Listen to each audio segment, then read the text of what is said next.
Hi friends, ఎలా ఉన్నారు? మరి మీ అందరితో ఒక ప్రాముఖ్యమైనటువంటి విషయాన్ని పంచుకోవాలని కోరుకుంటున్నాను.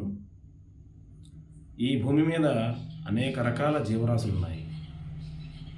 అందులో మనిషి ఒక ప్రత్యేకమైనటువంటి జీవి. ఎందుకనంటే అతనికి ఒక ప్రత్యేకమైనటువంటి 2 సామర్థ్యాలను కలిగి ఉన్నాడు. మొదటిది మంచి చెడుల విచక్షణ జ్ఞానం. సృష్టిలో ఉన్నటువంటి ఏ జీవరాశికి అయినప్పటికీ కూడా ఈ విచక్షణ జ్ఞానం యొక్క పరిధి అనేది కొంతవరకే ఉంటుంది.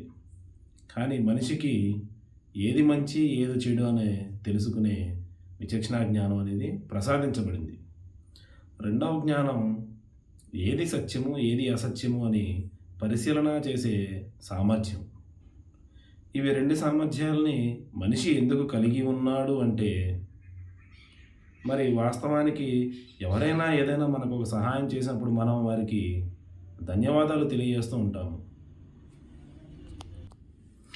మరి అలాగే మనిషి ఈరోజు జీవించి ఉండడానికి కావాల్సినటువంటి సృష్టి రాశులను సృష్టించిన ఆ దేవుడు, ఉదాహరణకి మనిషి జీవించి ఉండాలంటే ఈ భూమి ఉండాలి, ఈ గాలి ఉండాలి, ఈ నీరు ఉండాలి, ఈ ఆహారం ఉండాలి. వీటన్నింటిని నిజానికి సృష్టించిన వాడు ఎవరో అని తెలుసుకోవడం కోసమే ఈ విచక్షణ జ్ఞానము మరియు ఈ సత్యాన్ని అసత్యాన్ని వేరు చేసే సామర్థ్యాన్ని మనిషి కలిగి ఉన్నాడు.